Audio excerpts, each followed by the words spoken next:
समारोहाच्या निमित्ताने आयोजित कळंब तालुक्यातील 10वी परीक्षेतील गुणवंताचा सत्कार या प्रसंगी या कार्यक्रमाच्या अध्यक्षा सौभाग्यवती सुधाताई साळुंखे या जिल्ह्याच्या शिक्षणाधिकारी याचबरोबर कळंब तालुक्याचे गट शिक्षणाधिकारी सन्माननीय धर्माजी काळवाते साहेब तसेच सन्माननीय माळी साहेब देवगडे साहेब देकाळे सर पवन साहेब महेशजी जाजू श्रीनिवाजी जाजू जगदीश जाजू आणि इथं असलेले सर्व गुणवंत ठरलेल्या विद्यार्थ्यांचे पालक त्यांचे सर्व नातेवाईक या ठिकाणी आलेले विविध शाळांचे सर्व शिक्षक आपले सर्व विद्यार्थी आणि माझ्या बंधू आणि भगिनी सर्वप्रथम मी या ठिकाणी जे गुणवंत विद्यार्थी आले त्यांच्या आई वडिलांना आणि सर्व गुणवंत विद्यार्थ्यांना या ठिकाणी मनपूर्वक शुभेच्छा देतो.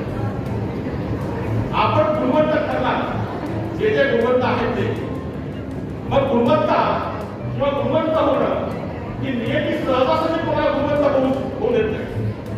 जर विचार केला तर एखाद्या क्षेत्रामध्ये गुणवंत होत असताना आपल्याला फक्त तो गुणवंत झाल्यानंतर त्याचा गुणवंत दिसते पण तो गुणवंत होत असताना नियती त्याला वेगवेगळ्या प्रकारचे मान मानत असते आणि तो कुठे थांबतो कुठे थांबतो यासाठी नियतीने त्याचे आठवडे निर्माण केलेले असतात.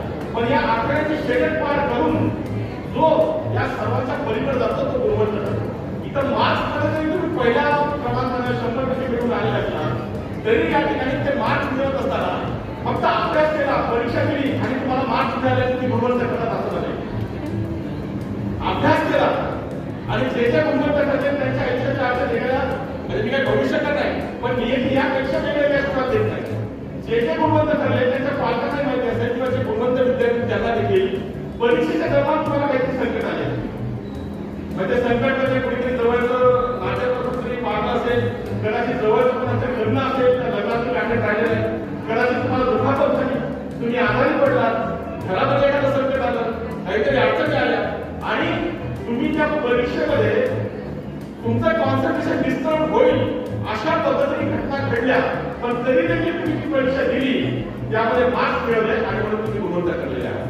इथं कोणी गुणवंत जे ठरलेले त्याच्यापैकी मी जर बोलतोय बरोबर बोलतोय ना जे गुणवंत ठरले 100% वाले तर काही अडचणी आल्या का परीक्षेच्या दरम्यान पालक पाटील साहेब 100% मिळाले बरोबर म्हणजे जे गुणवंत विद्यार्थी आहेत त्याच्या अडचणी आल्या ना काही ना काही आजारी पडला असेल कुठले तरी काहीतरी प्रसंग आला असेल काहीतरी घडलं असेल हे घडतं आणि त्यानंतर तुम्ही जेव्हा अभ्यास करून परीक्षा देतात मग मी तुम्हाला त्यामध्ये गुंतवणूक करतो.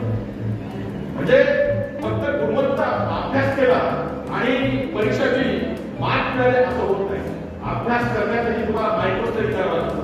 मायक्रो स्टडी नंतर तुम्ही परीक्षेला जेव्हा जसे परीक्षेचे दिवस जवळ येतात तसं तुम्हाला वेगवेगळे प्रसंगांना समोर जावं लागतं.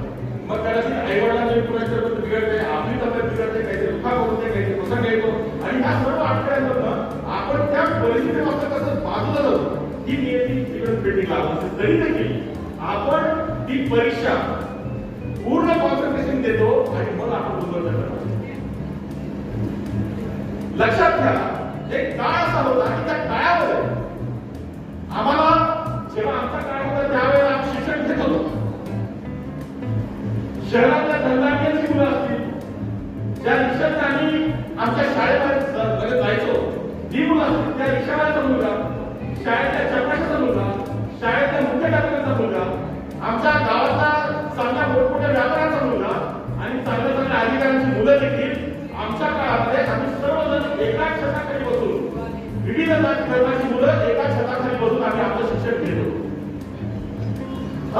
तो काळ आणि त्यामुळे गरीबाला श्रीमंतीची जाणीव, श्रीमंताला गरीबीची जाणीव होत होती. आम्हाला अडचणी काय असतात ह्या सर्व गोष्टी सर्व समजत होत्या. पण आज मात्र परिस्थिती वेगळी आहे. आज परिस्थिती अशी आहे की जशी त्याची आर्थिक किंमत असेल तशा पद्धतीने त्याला समाजामध्ये शिक्षण होत असतं. मला वाटतं की 25 वर्षांनी प्रयोगशाळा इंग्लिश हा भाग कसा घ्या प्रयोगशाळा बरोबर. पण आज मात्र इंग्लिश शाळा असतील, चांगले चांगले ऑप्शन असतील, म्हणजे जसं तुमची आर्थिक किंमत तसं आज शिक्षण होतं. आणि त्या काळामध्ये संघर्ष फक्त विद्यार्थ्यांना करावा लागायचा, पण आज विद्यार्थ्यांबरोबर संघर्ष हा त्याच्या पालकांना देखील करावा लागतो. आणि ह्या सर्व परिस्थितीमध्ये विद्यार्थी गुणवत्ता करण्यात असताना प्रत्येकाला वाटतं आपल्या विद्यार्थ्यांना मार्क्स मिळवून गुणवत्ता करावं, पण त्याचबरोबर पालकांवरची जबाबदारी, पालकांचं दायित्व ते विद्यार्थ्यांच्या पद्धतीनं मी म्हणेन की विद्यार्थी फक्त प्रयत्न करतात पण त्याच्या पाठीशी पालकांनी तितकंच मजबूतपणे खंबीर उभं राहिलं तर तो विद्यार्थ्यांचा त्याचा प्रवास हा कुठेतरी योग्य रीतीने पार पडतो. लक्षात घ्या आता आपण गुणवत्ता झालोय, 10वीची परीक्षा पास झालोय याचा अर्थ आता आयुष्यामध्ये आपण प्रत्येक ठिकाणी गुणवत्ता करायला असं नाही. आता तर आपण कधी जसं जमिनीच्या वर एखादं बीज येतं उगवून तसं आता आपली परिस्थिती आहे. आता जर आपण त्या जमिनीच्या वर आलोय, आता इथून पुढे हवेचा, पावसाचा, वेगवेगळ्या गोष्टींचा मारा, ती स्पर्धा इथून पुढे आता इथून पुढे खऱ्या अर्थाने आपली स्पर्धा सुरू झाली. आपण आतापर्यंत तालुक्याच्या ठिकाणी शिक्षण घेतलं, आपण गुणवत्ता करतो.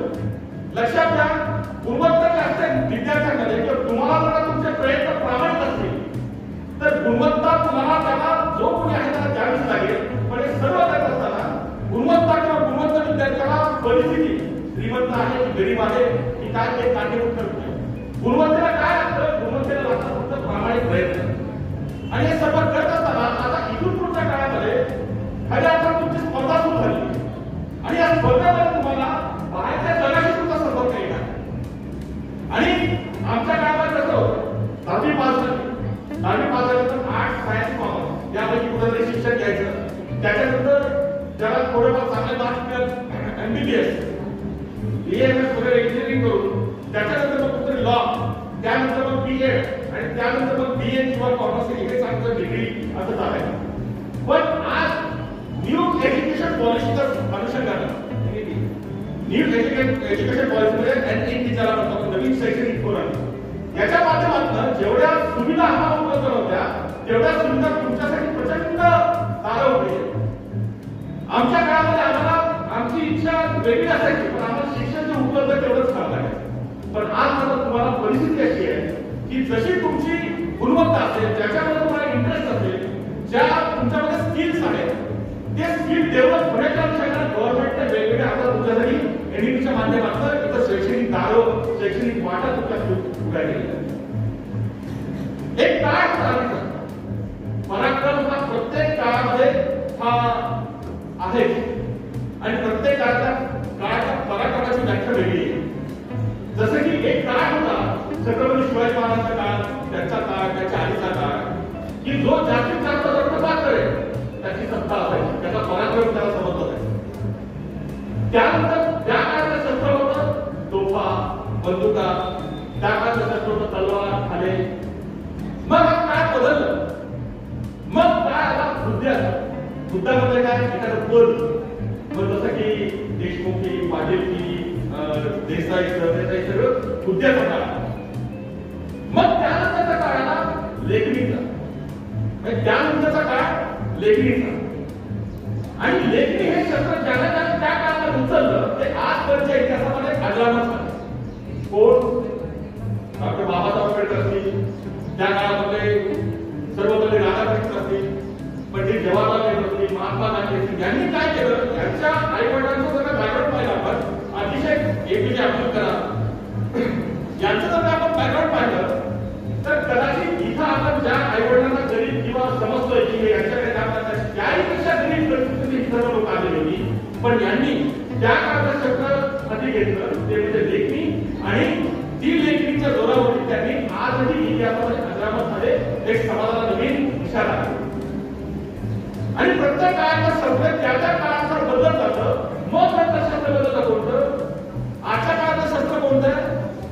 आजच्या काळाचं शस्त्र कम्प्युटर, संगणक. ज्याला आजच्या काळामध्ये शस्त्र कम्प्युटर किंवा संगणक ज्याच्या माध्यमातून संपूर्ण जगाशी जोडल्या जातं, हे तुम्हाला आजच्या काळात काय येत नसेल तर आपण कुठेतरी आजच्या काळामध्ये निरक्षर आहोत असं म्हटलं तर चुकीचं ठरणार. आणि दुसरं शस्त्र आहे आजच्या काळामधलं स्वतःला वेल मॅनर्ड इंग्लिश या गोष्टीमध्ये स्वतःला तयार करतो. इंग्रजी भाषा आणि कम्प्युटर या दोन गोष्टी आजच्या काळामध्ये ज्याला सरळपणे चांगल्या पद्धतीने चालवता येईल तो जगामध्ये कुठेही किती मोठ्या पदावरती जाऊ शकतो, किती मोठा उद्योगपती बनू शकतो, किती मोठा राजकारणी बनू शकतो आणि तो किती मोठ्या प्रमाणात त्याचं स्वप्न मोठा असल्यास तो प्राप्त करू शकतो. आयुष्यात काय करावं लागतं एखादं स्वप्न प्राप्त करायचं असेल तर? नियती आपल्याला निश्चित आपण प्रयत्न करत असताना आठवण आणणार आहे.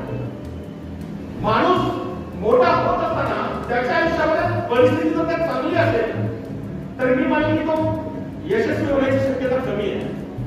पण ज्याच्या आयुष्याची परिस्थिती ही थोडी बेताची आहे मी म्हणेन त्याला यशस्वी होण्याची शक्यता ही त्याची जास्त आहे. आणि जर आपण पाहिलं तर इथून पुढचे 4 वर्ष तुम्हाला अतिशय महत्वाचे आहे.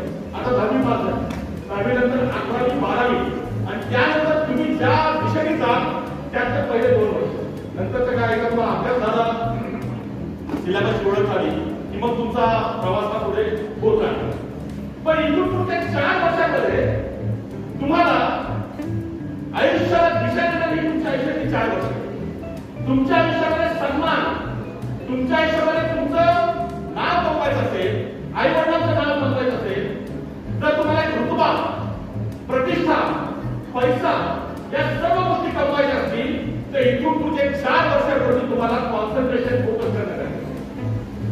आणि मग काय करायचं? हा ट्रिपल ए फॉर्म्युला लक्षात ठेवायचा. त्याचा बघा फर्स्ट ए बराबर आहे. First A is ambition.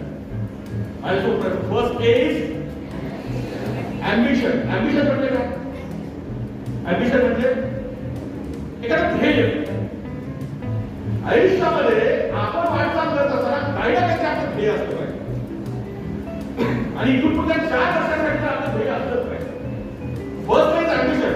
मग तुमचं ध्येय एवढं असू द्या, एवढं असू द्या, एवढं असू द्या, एवढं असू द्या, किती मोठं ध्येय असू द्या, पण तुमचं ध्येय हे असलं पाहिजे. तुमचं ध्येय ठरलं ना की मला काय करायचं नाही. मग तुम्हाला एकदा सांगा राजकारणी व्हायचं आहे तर ध्येय असलं पाहिजे, तुम्हाला डॉक्टर व्हायचं आहे ध्येय असलं पाहिजे, वकील व्हायचं ध्येय असलं पाहिजे. ते ध्येय ठरलं की तुम्ही जर का घरी तर म्हटलं ना की आम्ही असं ऐकलं माझं ध्येय ठरलं. काय ध्येय ठरलं? मला डॉक्टर व्हायचं, मला इंजिनियर व्हायचं, मला अमुक व्हायचं, मला तमुक व्हायचं, मला डायरेक्टर व्हायचं. हे ध्येय तुम्ही ठरवलं. तुम्ही ध्येय ठरवलं आणि तुम्ही जर कोणाला सांगितलं की असणारी लोकांनी अत्यंत जवळ असतात. म्हणजे आपण इंग्लिश मीडियम मध्ये शिकतात की तुम्ही माहिती आहे सर्वजण निवडत आहात तुम्हाला इंग्लिश थोडंफार कळेल. When you do anything new, people first laugh at you. जेव्हा तुम्ही काही नवीन करण्याचा विचार करता तेव्हा लोक तुमच्यावरती हसतात. Then the challenge. मग तुम्ही म्हणता की नाही मला हे करायचं आहे, करणार करून दाखव आणि मग तुमच्या अपक्षही लोक तुम्हाला हसतात. तुम्ही प्रयत्न करता त्या दिशेने सक्सीड. मग त्यांचा लक्ष येतं की हा याच्यामध्ये सक्सेस होतो, याच्यामध्ये हा प्रावीण्य मिळवतो. नंतर ही लोक जेव्हा तुम्ही सक्सेस मिळवता तेव्हा हीच लोक म्हणतात आम्हाला माहिती टाकायची याच्यामध्ये करेल.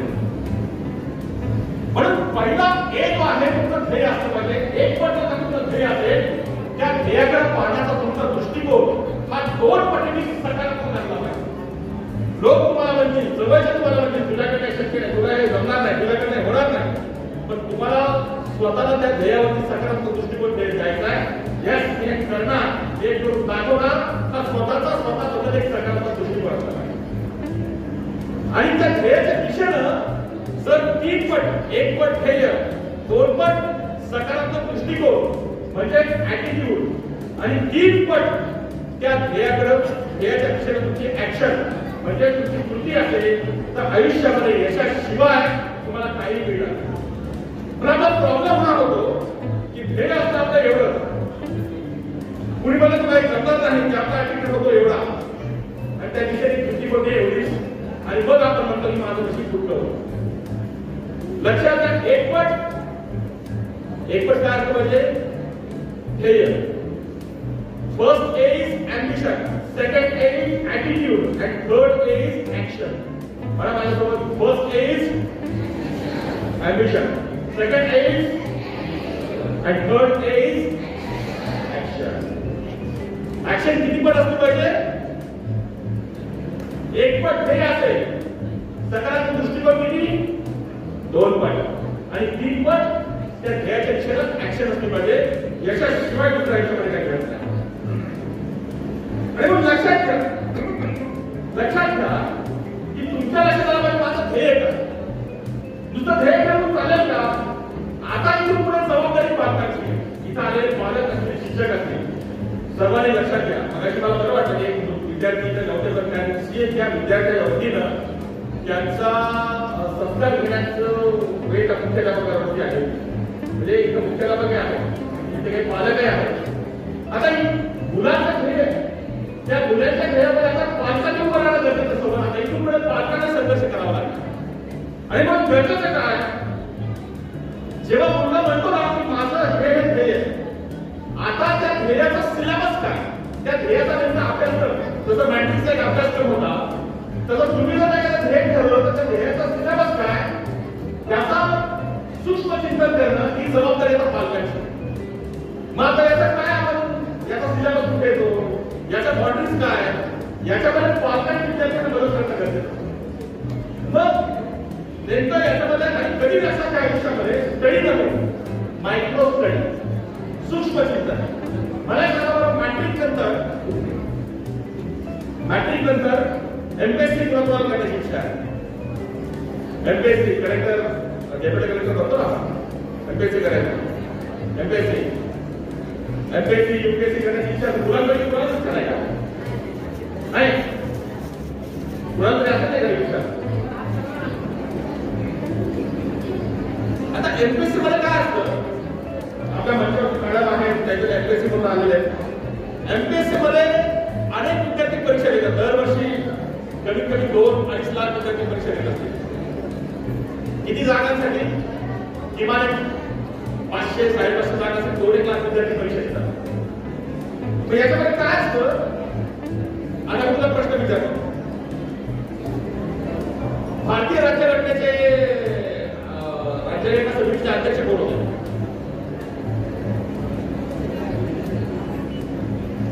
आझाद हिंद सेनेची स्थापना कोणी केली? आझाद हिंद सेनेची स्थापना कोणी केली? तुझ्यासमोर 4 अक्षर: पंडित जवाहरलाल नेहरू, नेताजी सुभाषचंद्र बोस. बरोबर, तू सांगितलं नेताजी सुभाषचंद्र बोस. स्वतंत्र भारताचं पहिलं ध्वजारोहण कोणी केलं? स्वतंत्र भारताचं पहिलं ध्वजारोहण कोणी केलं? म्हणजे ऑप्शन तुझ्यासमोर: पंडित जवाहरलाल नेहरू, इंदिरा गांधी, महात्मा गांधी, लॉर्ड माउंटबॅटन. हा विचार.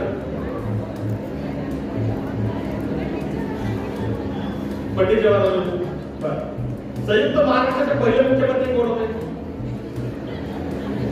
आता तुम्ही 4 प्रश्नाची उत्तर दिली बरोबर. आता काय असतं, 500 जागांसाठी जवळपास 2.5 लाख विद्यार्थ्यांनी परीक्षा दिली. या 2.5 लाख विद्यार्थ्यांपैकी 2,45,000 विद्यार्थ्यांनी ही उत्तर लिहिलेली असतात, जे तू आता सांगितलं उत्तर दे की आझादी दशेची स्थापना कोणी केली? सुभाष चंद्र बोस. स्वतंत्र भारताचं पहिलं ध्वजारोहण कोणी केलं? पंडित जवाहरलाल नेहरू. घटना समितीचे अध्यक्ष कोण होते? डॉक्टर राजेंद्र प्रसाद. आणि संयुक्त महाराष्ट्राचे मुख्यमंत्री कोण होते? यशवंतराव चव्हाण. जे तू उत्तर दिलीस ना, असे 2,45,000 विद्यार्थ्यांनी उत्तर दिलेली असतात. आणि त्यांना वाटतं की अरे माझं तुम्ही नापास करता, मग हे बाहेर येतात म्हणतात एज्युकेशन मध्ये काही घोटाळा, पैसा सुद्धा वगैरे वगैरे. पण जी मुलं सूक्ष्म अभ्यास करतात ना, रात्रंदिवस व्यवस्थित इमाने प्रामाणिक प्रयत्न करून जे अभ्यास करतात ना, त्यांना माहिती असतं की आझादी दशेची स्थापना ही राजबिहारी बोस यांनी केली. स्वतंत्र भारताचं पहिलं ध्वजारोहण लॉर्ड माउंटबॅटन यांनी केलं. संयुक्त महाराष्ट्राचे पहिले मुख्यमंत्री बाळासाहेब देशमुख होते. आणि आणखी 4था प्रश्न होता, घटना समितीचे अध्यक्ष डॉक्टर राजेंद्र प्रसाद. हे मात्र उत्तर होतं. सांगण्याचा भाग इथून पुढच्या काळामध्ये आपल्याला जर आपली गुणवत्ता काय टिकवायची असेल तर अभ्यास नाही, सूक्ष्म अभ्यास, स्टडी नाही, मायक्रो स्टडी. एका पेपरचा एक उतारा आणि त्या उतार्यामध्ये वेगवेगळे प्रश्न आपणच निर्माण करायचे ते प्रश्न होतात. आणि जर तुम्हाला मोठा अधिकारी व्हायचा असेल, जर तुम्हाला काहीतरी आयुष्यामध्ये मोठ्या परीक्षा देऊन युपीएससी एमपीएससी वगैरे चांगलं मार्क पास व्हायचं असेल तर 10वी पर्यंत जे शिकला याच्या पलीकडचा सिलेबस तुमचा येत नाही. म्हणजे शाळांचा परीक्षा 12वी पर्यंत सिलेबसच्या बाहेरचा काही येत नाही. आणि म्हणून स्टडी करून मायक्रो स्टडी करणं पुढच्या काळामध्ये गरजेचं आहे. आणि म्हणून पालकांची आणि पूर्ण जबाबदारी आहे. आपला पाल्य जेव्हा एखादं स्वप्न पाहतो, ते स्वप्न पाहत असताना नेमकं त्याला त्याच्या आयुष्यामध्ये संघर्ष आहे, त्याला त्या ध्येयाचा ध्यान घेत आहे. एखाद्या विद्यार्थी जेव्हा तुमचं ध्येय सांगतो काहीतरी, मग तो विद्यार्थी फक्त अभ्यासाचं ध्येय सांगत नाही, तो एखाद्या क्रीडा क्षेत्रातलं सांगत असेल, जर राजकीय ध्येय सांगत असेल, मोठं काहीतरी बनायचं एखादं वेगळं व्यवसाय सांगत असेल, तर आपलं कर्तव्य, आपलं एक दायित्व आहे की त्या विद्यार्थ्याच्या ध्येयासाठी आपणही त्याचा सिलेबस त्याला आखून देणं. तुला चांगला उद्योगपती बनायचंय, तुला चांगला एखादा मोठा वकील बनायचं, काय बनायचंय? म्हणून मला माझ्या ध्येयासाठी कोणतं वाचन करावं आहे हा तुमच्याजवळ प्रश्न असला पाहिजे. आता वाचन करून एखादी गोष्ट समजण्यापेक्षा मी म्हणेन की युट्यूब वरून तुम्हाला खूप चांगल्या चांगल्या गोष्टी समजतात. आणि म्हणून तुम्हाला जे बनायचंय ते बनण्यासाठी ज्या मुलाखती तुमच्या क्षेत्रामध्ये जे बनायचंय, अशी व्यक्तिमत्व कोण कोण बनलेली आहे त्यांची मुलाखत मिळवण्यासाठी मुलाखती ऐका, त्याच्या संदर्भात काही वाचन असेल ते वाचन करा. आणि तुम्हाला जे बनायचंय त्यातले किमान 2 तरी चरित्र तुम्ही वाचले पाहिजे. जर तुम्हाला चांगला डॉक्टर बनायचंय तर चांगल्या डॉक्टर लोकांचे इंटरव्ह्यू द्यायचे पाहिजे. जर तुम्हाला एखादा पुढचं जे 12वीच्या परीक्षेमध्ये ज्यांनी चांगले मार्क्स मिळवले त्यांचे इंटरव्ह्यू ऐकले पाहिजे. ज्यांनी युपीएससी क्रॅक केलं त्यांचे युपीएससी वाल्यांचे इंटरव्ह्यू ऐकले पाहिजे, त्याचं वाचन केलं पाहिजे. आणि मग अशा व्यक्तीबद्दलचा प्रत्यक्ष भेटी घेणं, किमान 3 व्यक्ती तरी भेटणार हा तुमच्यासमोर तुमचा संकल्प असला पाहिजे. आयुष्यामध्ये यशाशिवाय तुम्हाला काय मिळणार नाही.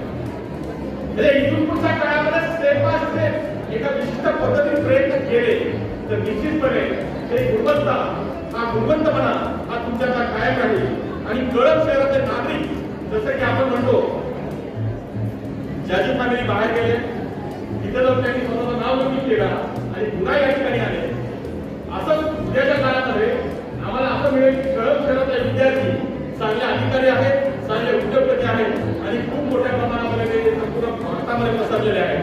पण ते करायचं असेल की तुमचे 4 वर्ष तुम्हाला अतिशय महत्वाचे आहेत. आणि 4 वर्षामध्ये तुमचं दायित्व पार करत असताना विद्यार्थी म्हणून त्याच वेळेला शिक्षकाचं दायित्व आणि त्याच वेळेला पालकांचं दायित्व, त्यांच्या सोबत तुम्हाला विद्यार्थ्यांच्या सोबत संघर्ष करण्यासाठी पालकांनी आणि गुरुजनांची जोडीचा दायित्व पुढे त्यासाठी लागणार आहे. कारण की आता विद्यार्थ्यांनी एकट्याचा प्रयत्न करून चालत नाही, तर त्यासोबत पालकांनी प्रयत्न करावे लागतात, त्यासोबत त्यासोबत गुरुजनांनी तेवढे प्रयत्न करावे लागतात. आणि इथून पुढची माहिती तुमची कोणाची असली पाहिजे, तर तुमचे समन्वयवादी कोण आहे, जसं तुम्हाला व्हायचंय, जे तुम्हाला प्राप्त करायचंय असं तुमच्या मैत्रिणी असल्या पाहिजे. जे तुम्हाला ध्येय प्राप्त करायचं ते ध्येय आणखी कुणाच आहे अशाच समन्वयवाद्यांशी तुमची मैत्री असली पाहिजे.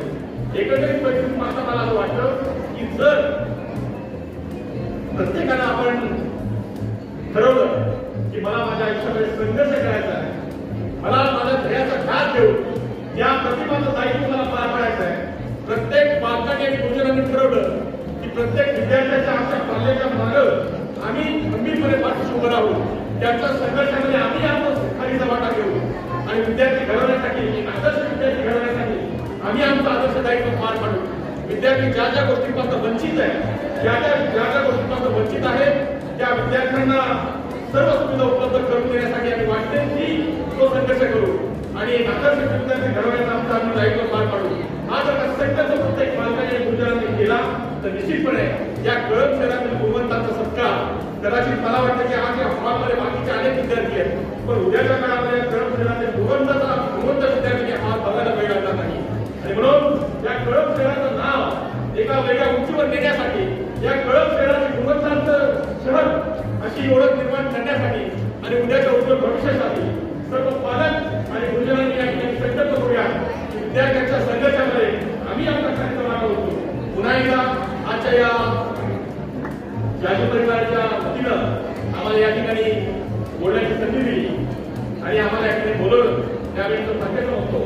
एक उपनिषदामध्ये एक कथा आहे, उपनिषदामध्ये एक कथा आहे, एक मानवी शरीर असतं आणि मानवी शरीराच्या प्रत्येक अवयवाला असं वाटतं की एक शरीर चालतं ते फक्त माझ्यामुळे चालतं.